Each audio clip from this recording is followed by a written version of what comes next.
What's going on, ladies and gentlemen? My name is Michael and welcome to Fudge Muppet. If you've been following our Elder Scrolls 6 discussions on the channel, you may have heard me say that I just want Elder Scrolls 6 to be like Skyrim, but obviously set somewhere else and with more to do. A new, bigger and better experience similar to the game we all love so much. But this mentality tends to come from a place of concern that Bethesda might do what they did with Fallout to the Elder Scrolls and shake things up too much by severely limiting role-playing potential with a voice protagonist, or by implementing settlements for us to build all over the map in place of unique set locations with new characters to meet and quests to do. What I should really be saying is that I want Elder Scrolls 6 to be more like Oblivion, but bigger and better, or any Elder Scrolls title before that really, because what I do not want is for Elder Scrolls 6 to be an inconsistently applied power fantasy that instantly hands you high status on a silver platter, and that is the concept we're going to be exploring today. You may have heard us bring up this concept a bit in other videos, as it tends to pop up here and there in different topics. Maybe I'm talking about a certain guild storyline and comparing it to previous titles, or perhaps we're having a discussion about Daedric princes in Elder Scrolls 6. Well, today I want to talk about Skyrim to bring all of the main examples into the spotlight, and then kind of tie it all together into one cohesive piece, where it will be obvious why I want the Elder Scrolls 6 to be a little bit more like previous Elder Scrolls titles. And remember, no matter what I say, don't forget we absolutely love Skyrim here at Fudge Muppet, and for me personally, Skyrim constantly shifts rankings in my top 3 favorite games ever. I still want to retain the sensational aspects that Skyrim did right, but I also want what's best for the Elder Scrolls series, and I hope that the next Elder Scrolls game we play is the best one so far. But now it's time to read out the crimes Skyrim has committed against the Elder Scrolls and her people. And keep in mind there's no way I have time to go super deep into the flaws of every quest or plot we cover today, but I will link any videos in the description that explore the various topics I bring up in this video. As you'd remember, no matter what race you are or what life you wish to live, short of just ignoring the main story, which you can do but it feels unnatural given the urgency of seeing Alduin attack Helgen, a dragon, and missing out on the Dragonborn DLC entirely, Skyrim makes you the prophesied Dragonborn. You have more or less come to save the world from Alduin, and are gifted with the ability to devour dragon souls, a power that no one else seems to have, allowing you to truly kill a dragon and stop them from rising again. Your Dragonborn status allows you to easily learn Dragon Shouts, a power that others must dedicate their entire lives to in order to attain the same level of proficiency. Again, unless you flat out ignore the main story, which is unlikely given the way it all unfolds in Skyrim, you retrieve the Dragonstone for Whiterun's court wizard, and before you know it, you're being sent to the nearby watchtower to fight a dragon. Who could forget their first encounter with one of these mythical and powerful creatures? I remember feeling quite intimidated, and at my low level at the time, I also remember that the Whiterun guards did a lot of the damage for me. After this big team effort, I started absorbing its soul. Suddenly, I was being revered as this Dragonborn, someone able to slay dragons and absorb their essence. The guards were in awe of me, and the Greybeard's voice boomed out from High Hrothgar, beckoning me to go visit them. And so you venture up the 7,000 steps and learn from these old wise monks, and understand how to use the voice. In previous Elder Scrolls games, you had to spend a long time developing your magical abilities to do anything cool, but in Skyrim it wasn't long before you could breathe fire from your mouth and turn your foes to a crisp. Now, I'd be lying if I said this wasn't an awesome and fun experience. It was, but I still don't believe it was the most optimal choice for an Elder Scrolls game. In Skyrim, you start as a nobody for about 30 minutes to an hour, and then the game starts treating you as a kind of god. You're sent to study with the most honored ancient group of masters of the voice, before meeting up with remnants of the blades, and proving very fast just how much of a professional dragon slayer you are. You walk into a tavern and there are bards singing about you, the Dragonborn hero, and you kind of know in your head that you're probably going to save the world and even defeat Alduin well before you finally do. There's just not really a lot of doubt created in your mind. This is in spite of the fact that if you try to tackle a giant early on, you'll be rocketed out of Mundus faster than a sunbird of Alinor.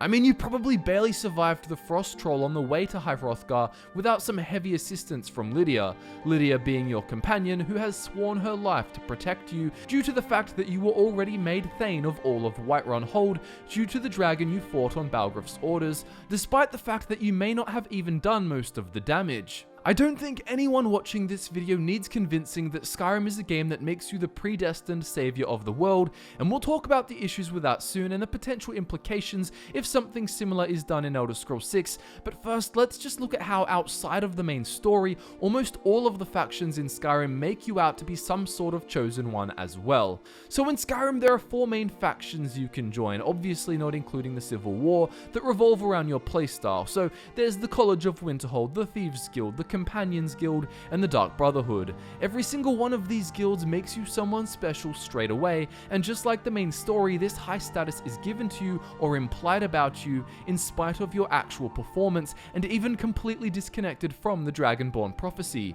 If you wanted a power fantasy that was at least consistently applied, you'd be able to gloat about and show off your Dragonborn powers all the time in the various storylines, and not be called a whelp by the companions, for example. Instead, half the time you feel like you're the mighty Dragonborn, but then the other half you're not recognized for it at all. This weird combination of getting too much respect and then not being recognized at all is definitely something I don't want in Elder Scrolls 6. Let's start with the Companions Guild. You join the inner circle of the Companions after doing just one main quest for the guild. Personally, I feel like it's easy to forget that this was the case or not notice it. Let's break it down. So maybe you met some Companions members outside the city killing a giant and they were grumpy that you didn't help them despite it literally being their job that they've been sent to do, and passerbys shouldn't have anything to do with it. Either way, they still encourage you to go talk to Kodlak. For whatever reason, Kodlak sizes you up as worthy, but Vilkas doesn't. There's no option to say, hey, actually I'm the Dragonborn sent to save the world, or that you've actually killed Alduin if you had already. You're a whelp, and to join you'll begin by striking at Vilkas in the yard to prove yourself. After this, you take his sword over to Yorland the blacksmith, who gives you a shield to take to Ayla. Basically some miscellaneous tasks to meet more characters and take in the atmosphere. Farkas shows you to your quarters, and you can then accept one of the many Radiant quests on offer. Maybe you go and kill a spider who has taken up residence in someone's house. Alright, whelp, Skjor now suddenly wants to see you because you're being sent on a super important mission with Farkas to retrieve a fragment of Wuthrad. You go there, encounter the Silver Hand, find out Farkas is a werewolf, get the fragment, and return. You then attend a kind of initiation ceremony in the yard before having to take on another one of the Radiant quests. And after doing this, guess what? Skjor wants to meet you in the Underforge at night. You go into the cavern beneath the Skyforge and are introduced to Ayla in her werewolf form, discovering that the Circle, the most esteemed members of the Companions Guild, are all werewolves, and now you're invited to join in and be a part of it. You also have no choice in the matter. Anyway, after just one main quest, you've become part of the Circle and get all of the power associated with being a werewolf. Like your Dragonborn status, it's given to you fast, and you don't really feel like you earned it, and it's not really recognized properly either. Other members of the guild who aren't in the Circle continue to have a somewhat disrespectful attitude towards you, in a similar way that being the prophesied Dragonborn can hamper role-playing for a variety of characters, such as those who actually want to play as some lowly non-respected traveler. This also messes with role-playing in the sense that you must take on the identity of being a werewolf, and you can't even say no to Hircine having some kind of claim over your soul. Now let's move to the Thieves Guild. How do power fantasy elements cause trouble here? Well, again, you are made the chosen one, and again, not because you were Dragonborn. So going to Riften, Brynjolf approaches you with the idea of helping him to plant a stolen ring in the pocket of a shopkeeper to put the target out of business. After Brynjolf creates a distraction, Skyrim gives you talent you didn't earn, by statistically giving you a boost of 30% to your pickpocket chance. This is temporary and makes planting the ring more likely to be a success. You lose the buff when the quest is done, but even if you manage to fail in spite of the unwarranted assistance, you can still progress onwards. In fact, you can even drop the ring and say you lost it and still proceed to the next quest. Perhaps you could try to justify this by saying, well, the Thieves Guild must be so run down and desperate that Brynjolf decided to just let anyone in, but this isn't necessarily true, because once you arrive at the Ragged Flagon, you overhear him talking about you saying, I'm telling you, this one is different. So he scouts for talent, you fail his test, but he lets you in because you're special and he can just feel it. Understandably, this cheapens the experience, but it's hard to be surprised when this theme of just being handed recognition runs rampant throughout almost every area of the game, in spite of whether or not you earned it. You're then sent on that thuggish debt collection quest, where you can go against his orders and actually full-on kill all of the targets and stay in the guild and progress onwards. You can fail everything, have extremely low skill levels in all thief areas, and he even says, "Despite your mistakes, I see more potential in you than half the snot-nosed footpads that stumble their way into the flagon." It's just silly. Again, being Dragonborn isn't recognized in the guild either. I'm not saying that would be a great thing, because I like having separate guild experiences where you can go and just feel like an aspiring thief or a studious mage, but this is the problem with making you the predestined Dragonborn in the first place. It leads to inconsistently applied power fantasy elements with areas that are super fun and enjoyable, but also times when A, your status doesn't feel earned, and or B, your status is not recognized at all, and you're viewed in the same way you probably look at the pesky courier who's got another note to deliver. Believe it or not, this theme continues on in the Dark Brotherhood storyline. Besides fulfilling the process of joining, where you help Aventus kill Grelod, and then you wake up in the shack with Astrid telling you that you need to kill one of 3 captives, you only need to do one main mission before you find out that you're the listener. So you go to the Falkreath Sanctuary, get your armor, and Nazir gives you some pretty mundane contracts. You only need to do one, then return to find Cicero has arrived before you're given the main quest for Muri. You go to Markarth and she basically just sends you into a Dwemer ruin that hardly requires stealthy assassination tactics at all to kill a man who betrayed her. She also asks if you'll kill Nilsine Shadowshield of Windhelm, but that's optional. Once you come back, Astrid asks you to spy on Cicero to see who he is whispering to when he locks himself in the chamber where the Night Mother's coffin is. You hide in the coffin, find out Cicero has been trying to talk to the Night Mother, and then the Night Mother actually speaks to you, which means that you're the listener, the highest rank in the entire guild. It is an incredibly revered position to be in, but of course with the lack of traditionalism in Skyrim's guild, Astrid won't be recognizing it. So it's not the same as literally being given superpowers straight away, but it's just another example of how you're just gifted these titles and positions of status without having earned them. Whatever you do, you know that you're different and someone special from the beginning. Would you believe the same issues come up in the College of Winterhold?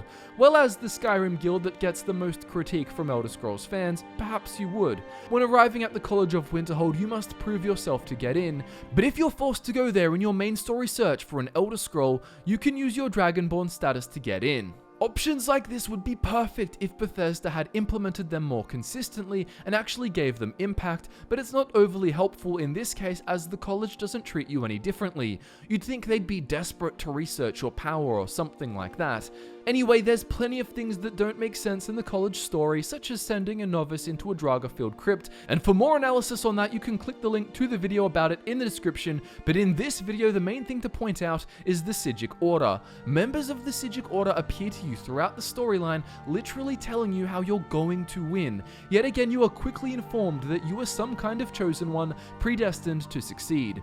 First, at Sarthal, you're told, "Know that you have set in motion a chain of events that cannot be stopped. You, mage, and you alone have the potential to prevent disaster. Take care and know that the Order is watching."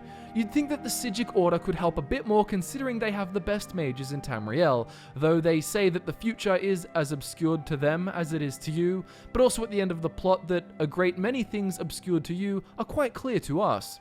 During the plot, they tell you it is within you to succeed. Never forget that. And even later on, rise to the challenge and discover what you are capable of. You are on the right path and you will prevail. You can't get more clear than that. They're saying you just flat out won't lose. After you do win, you'll be told, "We knew you would succeed. Your victory here justifies our belief in you. And also, we have long believed you would prevail." Again, this is giving the player a high status from the very early stages of the plot, not necessarily among the other college members, but the fact that the most elusive and powerful faction of mages to ever exist in the Elder Scrolls universe are giving you a personal audience to tell you that you alone have the potential to save everyone from disaster, and then that you will succeed tells the player well in advance that they're special and unique. You could be a terrible mage, but you're just showered in this instant gratification, which you can see is a consistent issue in Skyrim. But now that we've gone through some primary examples of issues in Skyrim, let's talk about how this could be problematic for Elder Scrolls 6, and some considerations I think Bethesda should keep in mind. So if Elder Scrolls 6 is set in Hammerfell, which most people believe to be the case at the moment, then it's very easy for them to make us the prophesied Swordslinger. If you've seen our ideal Elder Scrolls 6 Hammerfell video, where we go through how we'd make the game, then you'd know that we purposefully wouldn't do this, but one can only imagine that Bethesda might just take the low-hanging fruit and give players a host of sword-singing powers they can quickly start unlocking through finding ancient memory stones. It would act as a simple method of replacing word walls and dragon shouts with a Hammerfell-themed equivalent. A sword-singer power fantasy would probably be really fun, but just because it's fun doesn't mean it's the best fit for a franchise that has built itself on a be anyone, do anything role-playing premise. Sure, in Skyrim it could feel a bit out of place to be largely forced to be a super powerful Fusro-daring Dragonborn when you just planned to be a charming rogue who keeps to himself, but at least it didn't change your playstyle in the most general sense. But a Swordsinger character could too heavily reward a warrior playstyle. You want to be an elderly Dark Elf pure mage who has been practicing conjuration magic for 200 years prior to the events of Elder Scrolls 6? Well, guess what? You're actually a prophesied Swordsinger here to save everyone. Sword singing is very warrior skill oriented and is meant to be something only for a special few. Would warriors get an unfair advantage if every character is a sword singer? It would also feel boring to use any other melee weapon like a war axe instead of a spirit sword. Or if the power was more general, would you just collect sword singer powers that do weird things that don't fit the vibe of how sword singing has been talked about so far, like summon fire sword, make it rain lightning swords, or do a giant spinning sword whirlwind attack to unleash a cyclone, and so on. It might sound fun, but I just think it would feel cheap and ruin the vibe of a lot of builds. Anyway, this is all just speculation and isn't necessarily what Bethesda will implement, but you can see the pitfalls with going down this instant gratification power fantasy route. It can also lead to the Elder Scrolls 6 having recognition problems all over the place. We already talked about how in Skyrim there's this issue where not only does the world go, "By sure, you're the Dragonborn," but it also doesn't acknowledge you for it in obvious areas where you should be, like guild storylines, nor provide you with the option to say that you're the Dragonborn. Like you kill Alduin and then you're just no one to some people. And if you wanted a consistently applied experience, if someone doesn't know you're the Dragonborn, you should be able to tell them. I don't want Elder Scrolls 6 to have this problem where you're given some kind of power trip fantasy, but then your status is taken away in every side quest. Imagine a setup where you're some gifted sword singer there to save the world in the main, but then in the side quests, there's no options where you can demand respect for your sword singer abilities. It feels weird when people can suddenly treat you like a lackey who should feel blessed to be paid 50 septims to recover their iron sword, when you are someone who is greatly revered in their culture. It just leads to a less cohesive experience that doesn't match up, like a jigsaw puzzle where the final pieces don't actually fit. But here's the thing, I think we all still want these kinds of quests to exist, where you are seen as a nobody by the quest giver, which is exactly why I think strong power fantasy elements being thrust on the player in the sense of being a predestined hero with powers are a bad idea. Just like in every Elder Scrolls game so far, including Skyrim, players should have a huge variety of quests that don't all shower them in respect. There should also be a large variety of dialogue options to reflect exactly who you want to be, and for a lot of us, that's not always a loud and proud famous messiah warrior. If I go into a tavern in Hammerfell and someone is singing about sword singers, and I am one by default in the main story, I'm going to feel a bit disappointed. We should have more of a subtle playthrough if we want to. I don't mind if you can become a sword singer and learn one or two special powers by doing a series of well-earned special side quests for a certain faction, but that's a completely different angle. If you are some kind of special character like a sword singer from the beginning, and then the guilds you join treat you like an absolute nobody to begin with, but then suddenly foreshadow you as, or just make you one of their elite, it's going to feel silly, especially if it works out again to be a setup where you're special regardless of your actual proficiency in a set of guild-related skills or performance on quests you're given. If you've been watching Fudge Muppet for a while, then you'd know we're massive fans of making builds, and one of the reasons is that character development is one of the coolest things about good RPGs. It's so much fun to make up a backstory for your character and think about how they could progress during a playthrough in the game. Well, being a godly character from the start, at least lore-wise, hampers this, as does being made to feel special quickly on in a guild. Imagine joining a warriors guild in Hammerfell, doing a radiant quest for them, then a main quest, and then you're invited to join their inner circle of sword singer revivalists, assuming you're not one already in the main story. It just doesn't feel earned, and you can see why I wouldn't want Elder Scrolls 6 to be like Skyrim in this regard. That said, I'm all for being recognized for a master if you are one, so if you have 100 in the one-handed skill and then join a warrior-based guild, I think you should be treated better than if you are an absolute noob. What I would prefer in the Elder Scrolls 6 is for things to be like previous Elder Scrolls games, where you are not necessarily destined to save the world and given superpowers straight away. And before you say in Morrowind you were the Nerevarine, and in Oblivion the Emperor saw you in his dreams and so on, these games definitely didn't make you feel like you were someone special. People constantly doubted that you were the Nerevarine in Morrowind, and no special powers like the Thumb come with it anyway, so you could definitely feel like a nobody if you wanted to. You had to earn all the respect you got, and by the end of it, some fans still speculate about and doubt whether they really are the Nerevarine. In Oblivion, you were also no one special. You became the champion of Cyrodiil, but you helped Martin to defeat Dagon and the Mythic Dawn. It was Martin who felt like the special one needed to save the world, and you had to rescue him and help him do so. Also, again, you had no unique powers like dragon shouts. We saw similar setups in Elder Scrolls 1 and 2, where players really felt like they had to earn their stripes. So does this mean I don't want any power fantasy elements in the Elder Scrolls 6? Of course not. Here's the thing, in previous Elder Scrolls games you could still get a big power fantasy experience if you wanted to, but you had to earn it, and it wasn't given to you in the form of inherent and unique super powerful abilities. I'm not sure why, but I could argue that sometimes I felt more powerful in an Oblivion playthrough using my character with custom spells and all of this other crazy stuff I worked extremely hard to get than I did as the Dragonborn. Now obviously this isn't the case in the lore, as the Dragonborn is meant to be super powerful, but using a spell that almost instantly killed anyone it was aimed at, with branches of lightning that shot out across the length of entire rooms and sent everyone it touched flying into the walls, floor, or roof, was incredibly satisfying. Of course, I could only unlock this by first maxing out my magic skills, and of course doing all of the Mages Guild recommendation quests to even be able to access the Arcane University, where I could unlock spellmaking, and in addition I had to save up huge amounts of money to actually pay for the spell creation, particularly due to the godlike effects I was aiming for. Adding cool new possibilities can lead players to feeling incredibly powerful without making it inherent to who they are no matter their choice. For example, learning how to levitate around the map in Morrowind is extremely cool, but you have to figure that out for yourself. So the point of this video is not to say, I don't want anyone to have god tier powers in the Elder Scrolls 6.